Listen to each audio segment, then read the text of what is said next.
Hello everyone, Shadefire here, and welcome back to Let's Play Apsulov, End of Gods. This is episode 2. So for some reason after loading the checkpoint, Dr. Henrik is no longer in here.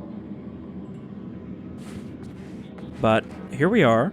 We have our robotic arm fused to the stump where our arm was ripped off by some rather unpleasant fellows. And now we have to figure out how to use it. Well, we got clearance by scanning that hand. Henrik? I'm losing connection here. The earthquakes are getting far too frequent. The roots are spreading faster. Please hurry. I'll show you all the things you need to know. And that's how we'll be getting all of our future clearance, is by finding chips that we can copy. Can you hear me? Yes. Good. You can hear me as long as our radio can reach your Bifrost system. So you have like a Bifrost bridge, but for radio. Ahead of you is your first obstacle. A service hatch that can usually only be opened from the inside, unless you're an engineer. However, Jarngreipr can open the tunnels in an unconventional way. But first, you need power. You should find an atrium upgrade in a nearby room. Yeah, so we have a cybernetic arm, and it works for the most part like a regular arm, but if we want to use any of its bonus features, then we need batteries. Which he didn't give us one from. I guess he didn't have any handy. It's a small atrium cell that can power the arm. Insert it in the arm, get back to the service hatch, and fire a burst at it to fry the lock circuits. And don't forget to refill your power with the power station on the wall before you move on. So yeah, upgrading this is mostly a convenience thing throughout the game, since otherwise it means having to recharge it more often. But they give you quite a few batteries that are out in the open, and then a few that you need to find.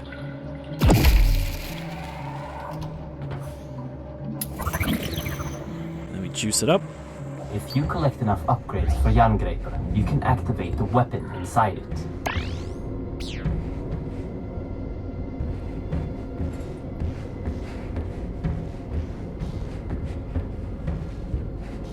And we did do that There's another obstacle you can in the video, I think, right?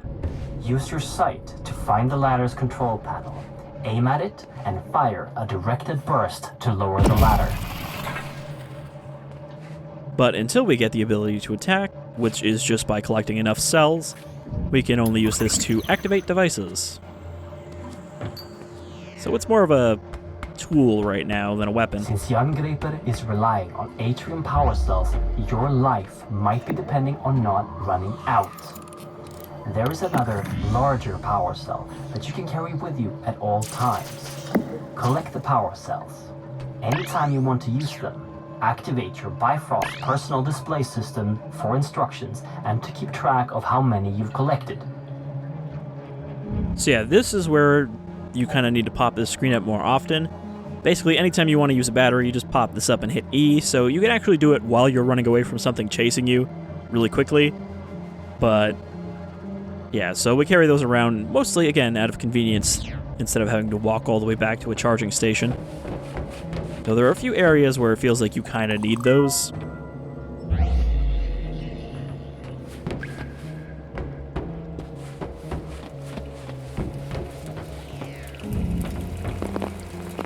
See, like, we're nowhere near the surface, but I'm wondering where this light is coming from. If there's just like a light source back there to make it look cinematic.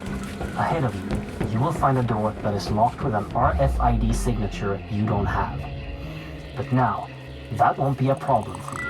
It's the same as the earlier electronics, but the mechanics of the door needs a little finesse. Use your sight to see the mechanics inside the door and time the burst to get through. I really do wonder why this mechanism exists in these doors, though. Like, what does this do? Alright, so yeah, we just have to hit it when it's in the green circle. This can be kind of challenging. I don't know if these are different speeds or if they're always the same, but I find that you can just kind of time it by hitting like saying something every time it passes that, and then doing it on the beat. So like 1, 1, 1, 1, like that. And I found doing that throughout the entire game, I never had a problem with one of those doors. However, not every door has one of those things, so sometimes we just need to have the clearance, but usually unimportant doors that lead to like lore and collectibles will have these locks. So we can use one of our batteries to charge up, and then 1, 1, 1. I don't need to say it out loud, I can do it in my head, I just, demonstrating. Alright, so yeah, for this one, I think it was just that collectible that I picked up in the first impressions video.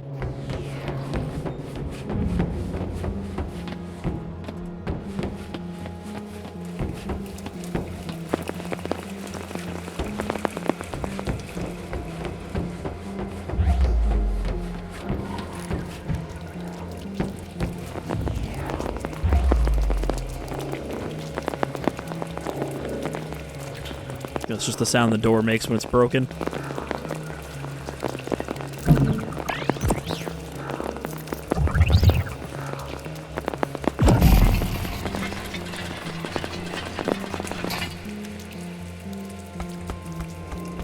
I don't know if there's actually a limit to your range when you're using the aimed mode. Okay, everything seems to be working again.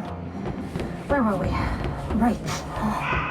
Our world, Midgard, is sharing its existence with 8 other worlds that are all connected by something known in the legends as Yggdrasil, the World Tree. When we started researching the travel between worlds, we used technology to tap into a magical artifact known in the legends as the Apsulov, controller of the roots of Yggdrasil. This made it possible for us to safely travel to other worlds. Then, something came through one of the roots. Spirit. When you do fuck up, it actually slows down. Apsulov and our systems, causing an emergency override. The facility was completely sealed, and the roots started to spread. We need to reverse this by collecting the 9 artifact keys originally made to control the artifact and the roots it brings forth. But Henrik has traveled too much unprotected. He almost died when he saved you, and wouldn't survive going through another route. You are literally our only hope of stopping this. Without those keys, the roots and nightmares will take over our world. The fire giants will... Sarah! Wait, Henrik, I'm losing connection again. Sarah? Shit! Listen, we know the location of one of the keys. Ahead of you is a route that will take you to Niflheim, the ice world. Every moment, the roots spread further into Midgard, so find the key and come back here as soon as possible. Please, hurry!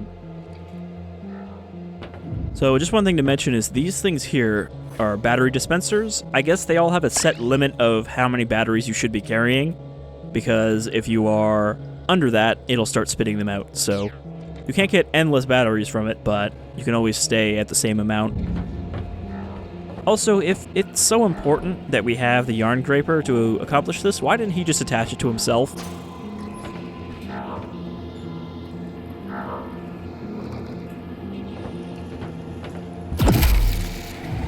Also, I had mistaken in the original first impressions when I was first playing this that meant we needed 9 keys, but we actually don't need all 9.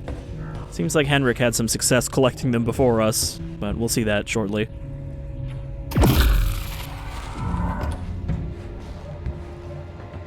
So we got a level 3 door here. You can see it doesn't have one of those spinning things, so we cannot open this until we get level 3 access.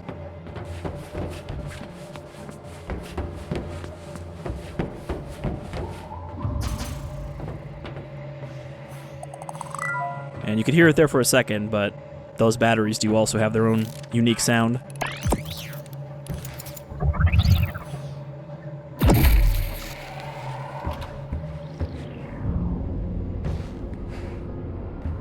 And you do find quite a few of them if you explore.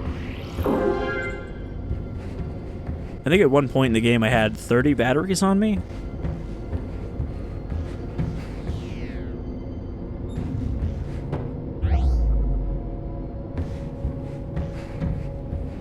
They're pretty much your only limited resource, though.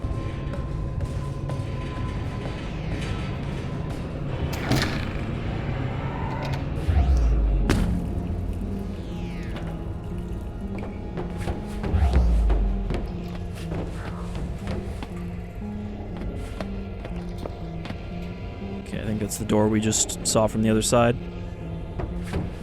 There's no map, so you never get a perfect idea of the entire facility's layout. I mean, you don't see the entire facility because a lot of it is destroyed or blocked off, but even for what you do see, you kind of have to remember where some of this stuff is. It's a level 8 clearance.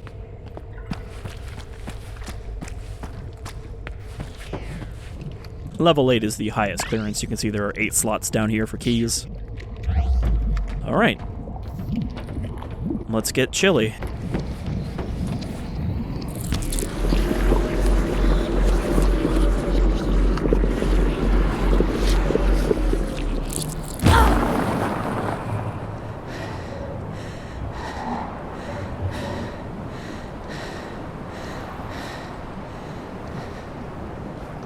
So, I ended the initial first impressions video when we were a little bit into here, but we are going to carry on beyond that in this episode.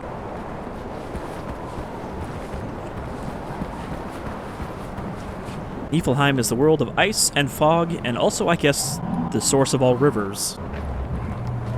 It's also the world of the dead because Dr. Henrik Anderson. Apparently Helheim is located Niflheim Operations Supervisor. in Niflheim. Progress report on Niflheim Outpost N502. Construction is moving along according to schedule. Procedures after the complete destruction of N498 are implemented and seems to be working. Building is strictly held to crevices. The amount of noise is held to a minimum, and outposts are working 24/7 to avoid the attention of the natives. However, the morale is very strained after the 48 casualties at N498. Worst of all are the sounds of the natives. It travels for miles through the infinite night and fog in this dead landscape. It just chills you to the core.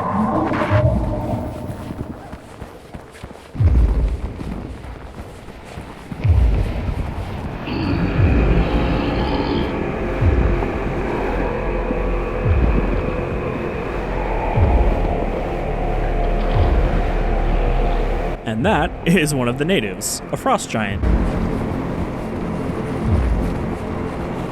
who can freeze you with their icy view? They project like a beam of ice from their eyes that can freeze you in place.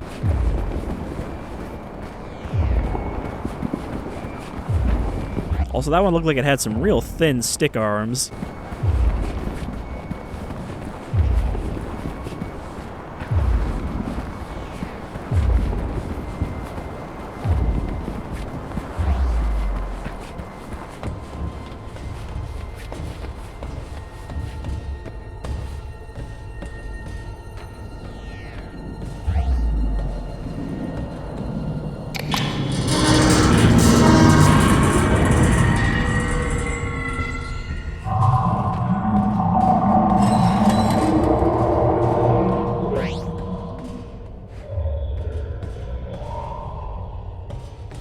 I guess we can't really use the route we came in on because it is floating in the sky.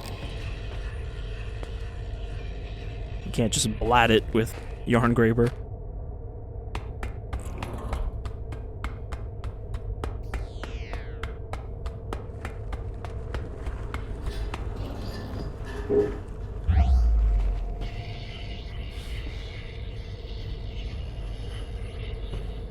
Such a weird sound that they make.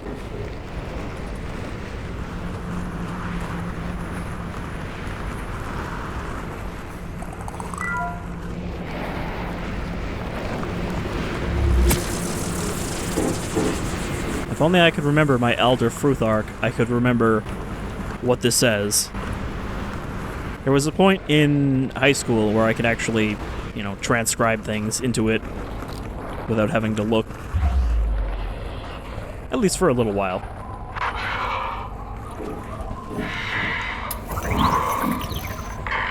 Look, you get this? I promise you I have gathered a lot of data on the key's whereabouts. I'm this close to finding it. But the road home, I can't get to it. Not with that thing outside.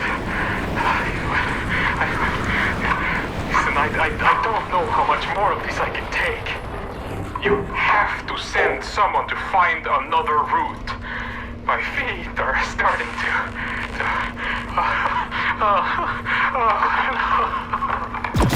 I can't feel them anymore. Considering the way we're dressed, we probably can't stay here for very long either.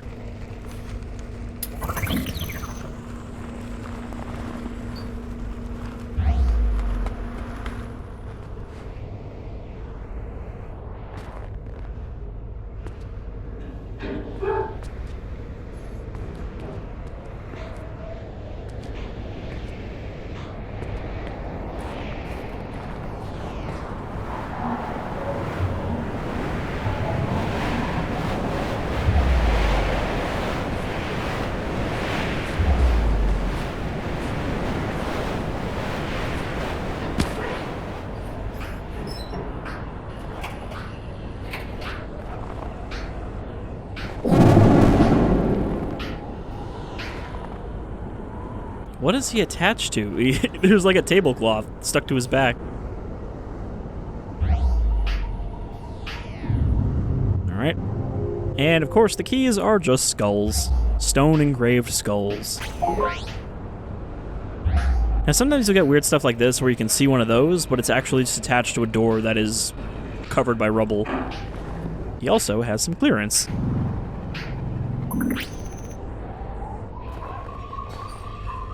That sound is the sound of one of these batteries. I guess they both make the same sound, both kinds of batteries. But let's just say that that's the atrium sound, so that way it makes sense both ways.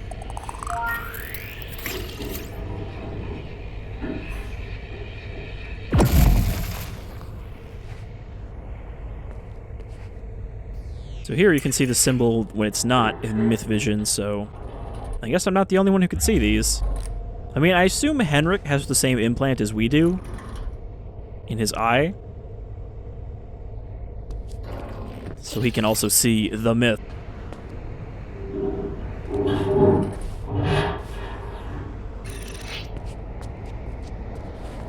Alright, well now we just need to make our way back to Midgard. Which means we need to go back through the other room.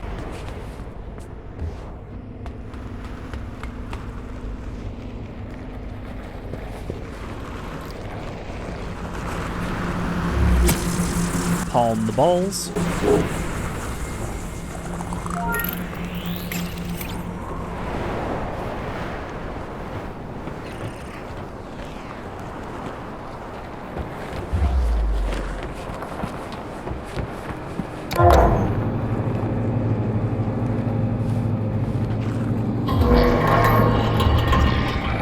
Man, that didn't take long to break. So yeah, we don't want to get caught in his frosty cones, or we will just freeze solid. It's kind of weird that they project a beam out of their eyes like that, but...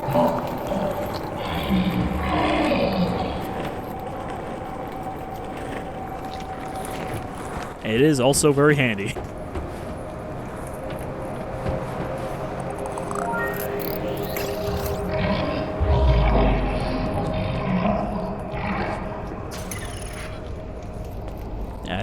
I think all we missed is that. And I think there was a collectible in there. Which is why I jumped off the elevator.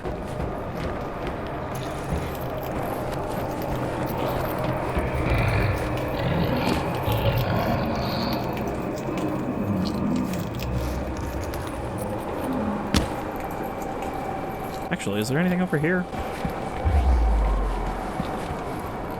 Seems like the place where they would hide a collectible. Not that I care about the collectibles, but again, I like to look. If I can pick up a thing, then I will pick up a thing, even if I don't need to pick up the thing, because it doesn't do anything.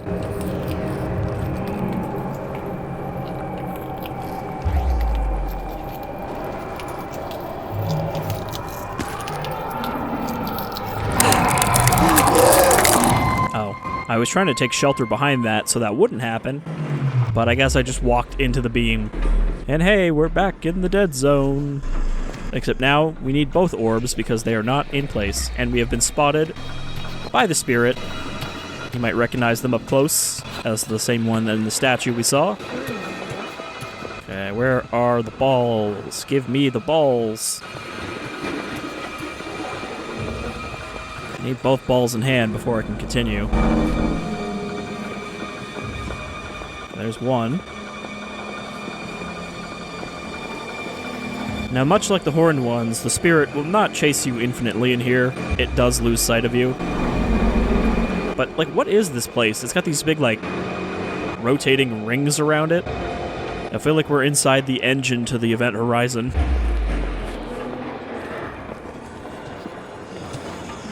Don't mind me, just gonna take this very heavy sphere and drop it on here. And there's the other one.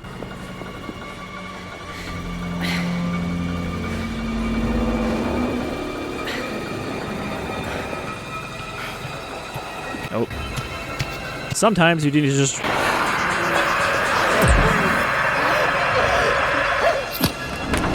Well, I was going to say sometimes you need to just drop the ball and run, but I did not succeed. So yeah, when you die in there, then you get a game over and have to reload from a checkpoint.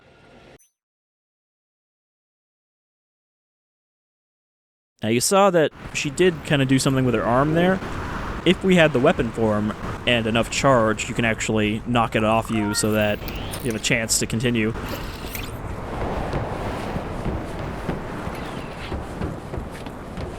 But this is good. Now we can avoid being frozen entirely.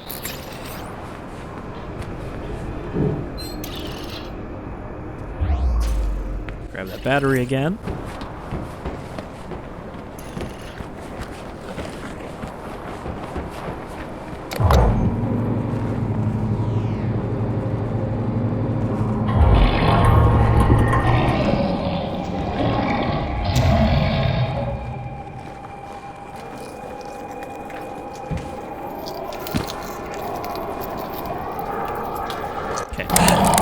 I was trying to avoid that, and I took 2 steps directly into it. God damn it. I never had this much trouble the first time.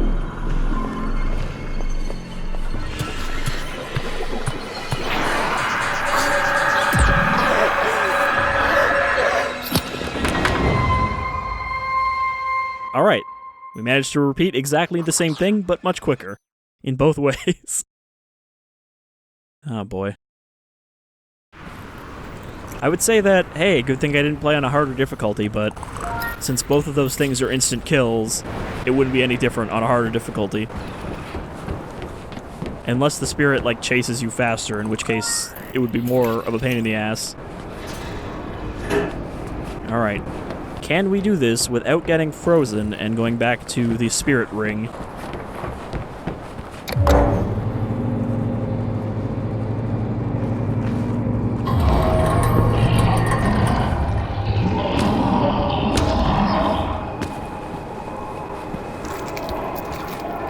Speedrun this shit, yo.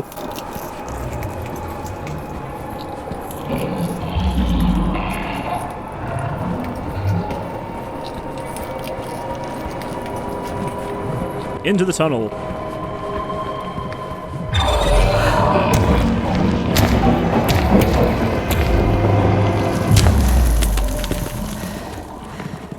You know, he got down into arm reach really quickly.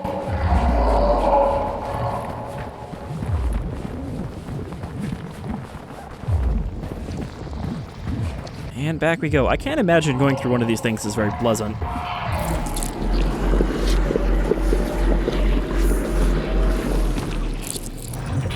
It's like being excreted really quickly through a fleshy esophagus.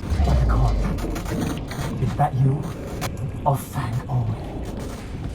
You made it back alive. As soon as we lost connection, I thought, I can see you on a camera feed. Ahead of you, in Apsulov research, there's an elevator that you can take to me on floor B1. I've marked the elevator so you can find it with your sight.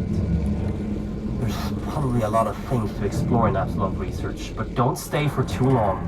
Don't insert the key into the tablet until I've analyzed it. Please hurry.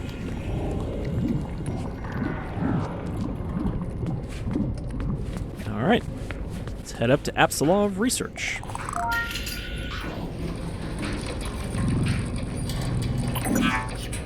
This is a little weird, because it does seem like there are quite a few places where you can get duplicates of your key signature. I think there's one above me.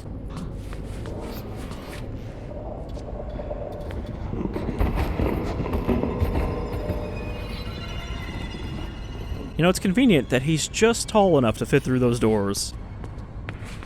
He doesn't have to crouch or anything.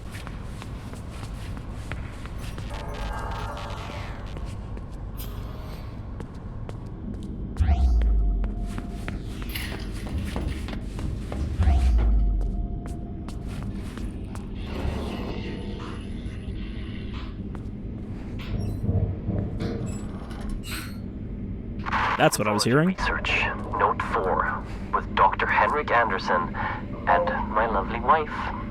Dr. Sarah Anderson. The power of the hammer of the god is on a whole other level than anything discovered before. The hammer is powering the entire facility and is more stable than anything else of this strength. Even the power cells charged with it has a huge amount of power. We've decided to call the power Atrium, after the creator of the hammer. And not only does Atrium have the attributes described by Henrik, it also has a lot of magical potential. I don't know how to describe the phenomena scientifically, but Atrium has a terrifying effect on certain creatures from the myth that are affiliated with darkness. When it was wielded by Thor, it must have had an enormous destructive capacity. No wonder the gods are described as feared by everyone in the 9 realms. So yes, the facility is powered by Mjolnir, and our arm is indirectly powered by it as well. I guess Thor didn't need it anymore.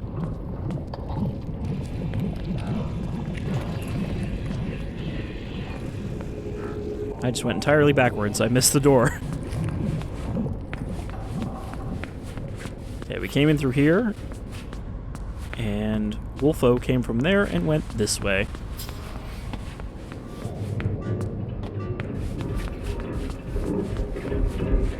So yeah, thankfully you can do a lot of sprinting in this game and not run out of stamina, because there is no stamina. So this is one of the rare games like this where I think you actually just have a generally good move speed, both your default and your sprint. And there's a lot less just trudging forward at a slow speed.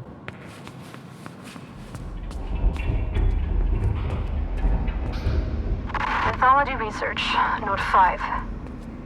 There are many gods from the myths, which seem to have ties to the things we are retrieving from the other worlds. We have items from Odin, the Allfather, and his son Thor, the god of lightning. We have also found proof of the existence of the immortal Baldur and Freya, the goddess of fertility. And we have some leads on Hel, the goddess of death, Mimir, the keeper of the Well of Wisdom, and Loki, the god of mischief. But that one worries me a bit. All these other ones I'm totally fine with, but mischief, I cannot abide. Of course, they said that they found evidence of them, but not any clue about them directly.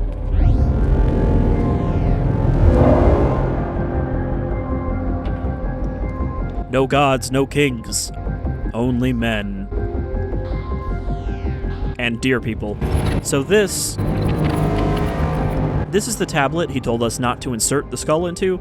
As you can see, there are already 6 keys inserted, so we only need 3. Mythology Research, Note 3.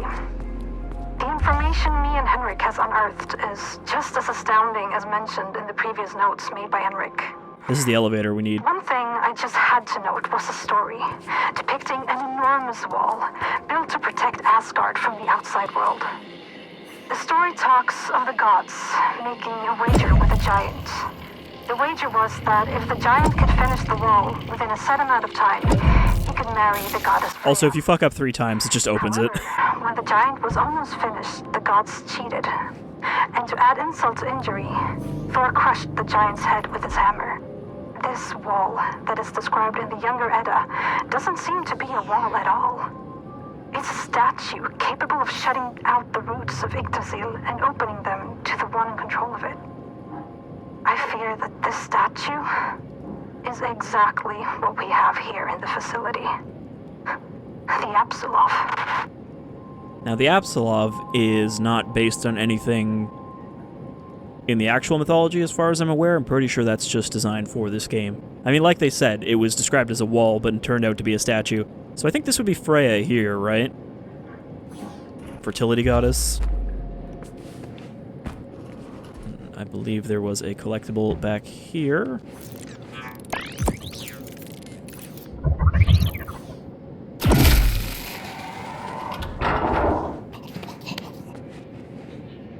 Just ignore that. Not a problem. I mean, it ran into this corner and vanished. I think there was a collectible in here as well. So this main room here, there's a lot of doors in here that are optional. So you can kind of explore here as long as you have juice to open the doors. Most of them are spinny locks.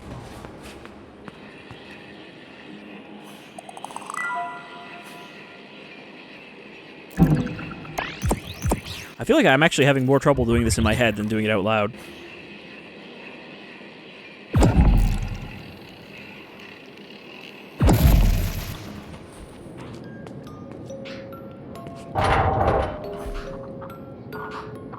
In here we have a music box with like a ballet dancer.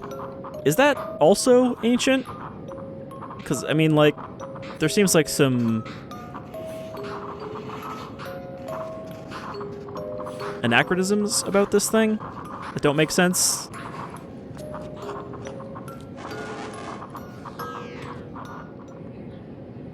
And it's another thing that you can only hear when you have the myth vision on. Team lead researcher Yang, Note 12. I had heard much about Borg Corp before attending the first interviews. Most of it mixed, as is usually the case of enterprises built around the ideas of single, eccentric individuals.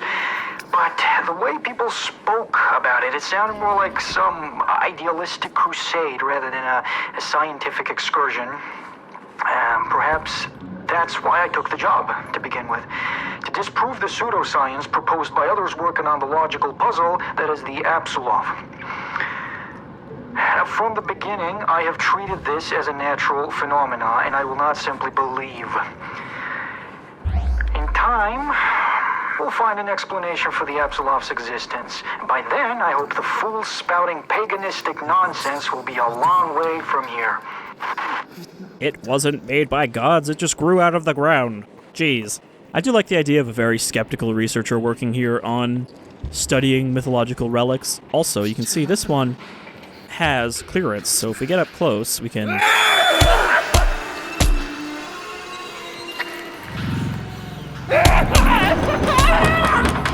get clearance ourselves. Now, you can do that without getting hit. I managed to do that the first time, but as long as we don't die here, we can keep our clearance. So we gotta be quick about our orbs.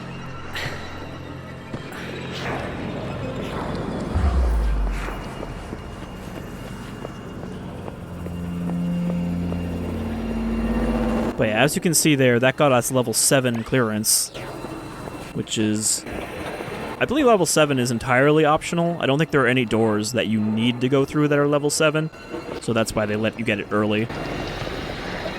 Did you just teleport like 3 feet backwards?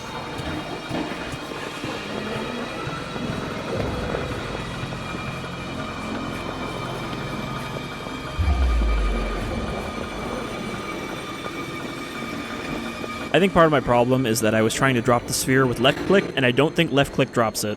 Yeah, no, it's right click to drop it, so that's why I kept getting grabbed when I was trying to sneak away.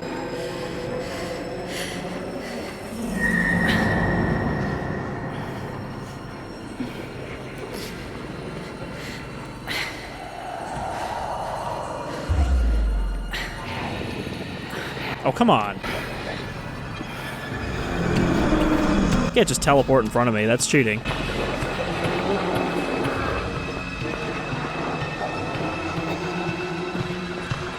Well, see, this is where you lead it on a merry little chase.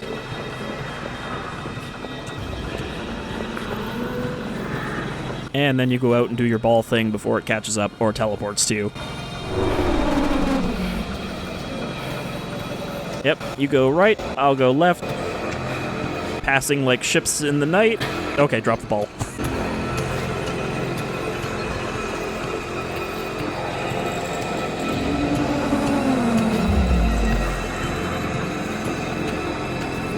I think we're gonna have to divert.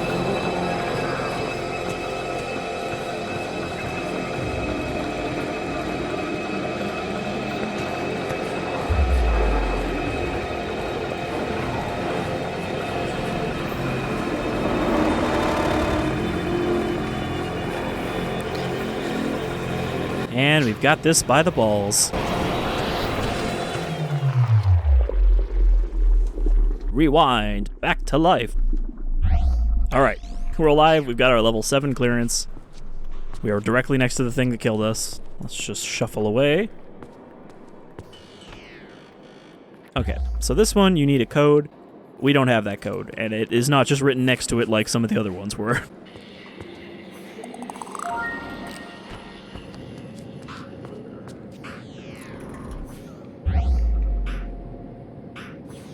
Got some of these little goblins here. We've had lots of difficulties maneuvering the other 8 worlds of Yggdrasil to find the artifacts that we need. That is, until now. Henrik found out that magical beings can see on a spectrum that is invisible to mere mortals. And with artifacts and knowledge brought home from Valheim, Henrik has managed to infuse this magic into an augmented reality implant, making the spectrum visible to the user. And this is an amazing leap forward to unlock the secrets that these worlds are holding from us.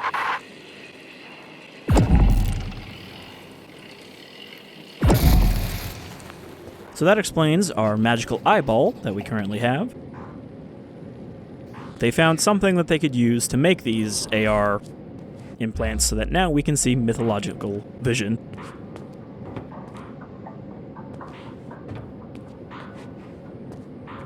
I remember this one confusing me as well. I think it's in the room underneath us.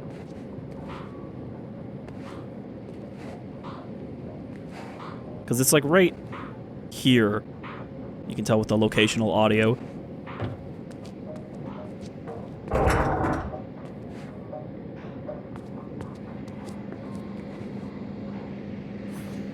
Orange and lime soda.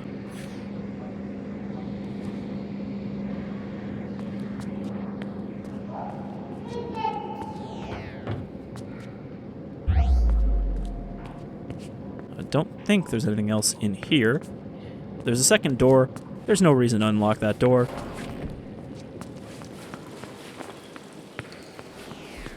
Alright, and now we've come full circle. However, before we head off to meet Dr. Henrik, there's a couple more rooms I want to open here.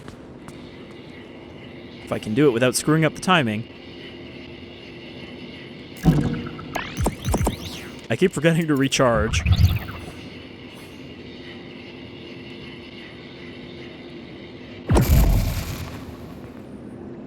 So this one's handy to open, because it has a save point. Anytime you want to save in this room, you do come through this room quite a bit. I think that's all that's in here. Now, the first time I got to this area, I didn't have any batteries handy, so I just had to leave all this stuff alone until I could come back with a charge.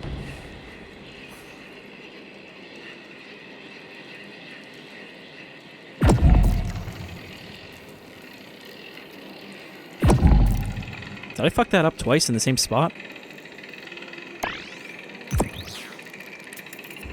Well, sunken cost fallacy, gotta use the third one now.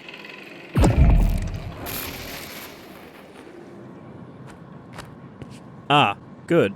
Yes. Now I remember this room. This is the one room that has absolutely nothing in it, not even a collectible. Good thing I used 3 powers on that. Alright, let's just take the elevator. We'll leave the rest of these doors for next time we come up here. Apsulov research. Helpfully, he even marked the floor we need to go to. So you can see there are actually 3 floors we can access with our level 1 keycard. So let's go to surface access. Let's just get out of here.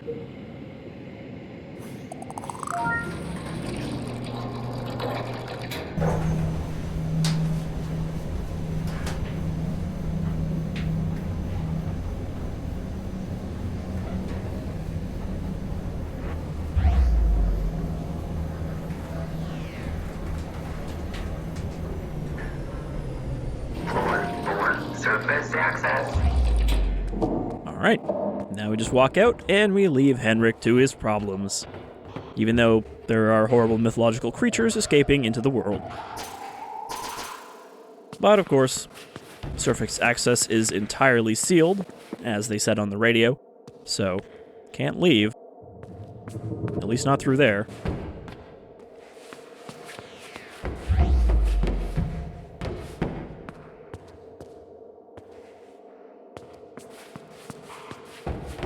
Everyone took it.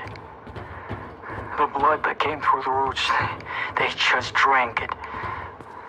With no regard to their own well-being, or ethics, or reason. Consider this note my resignation. I'm heading to the surface right away before this madness spirals completely out of control. Just snuck right up on us. So they drank mysterious blood that came out of the roots. Maybe that would explain why they are all fleshless and wearing deer skulls now. And very sad.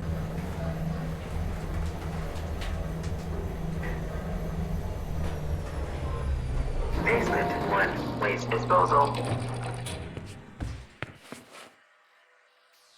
I'm not sure why this says 55 milliliters. I don't know what the significance of that is. But down here is where Dr. Henrik's lab is, or room.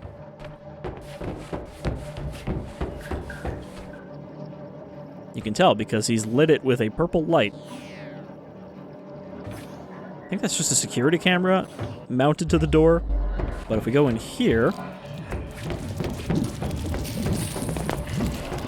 you can see this is where we were earlier. I think. Maybe I'm wrong. I thought this is where we were when we got our arm put on, but I guess not. This is a different surgery room.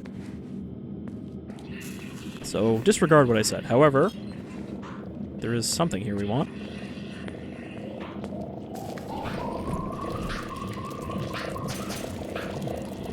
You can see here they've disassembled one of these soul spheres. Which, I just find it funny that there's just a hammer there.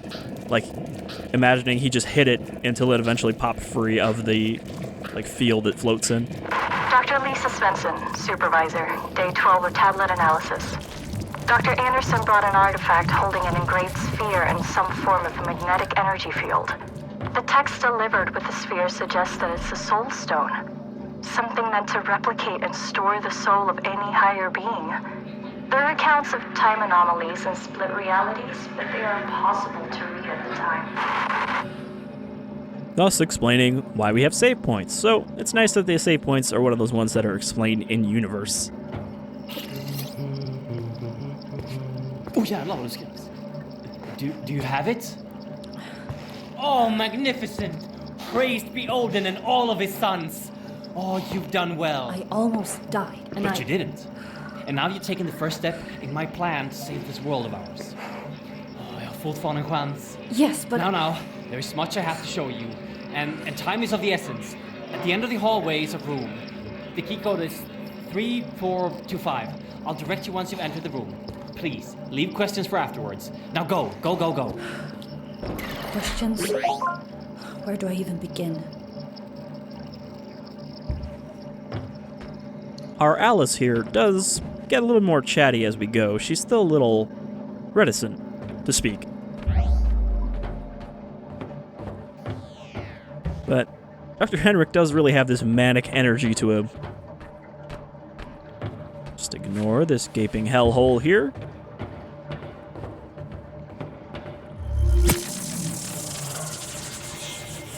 and I think we'll save here now that we've given the doctor his key and he's just told us to go away to some other room.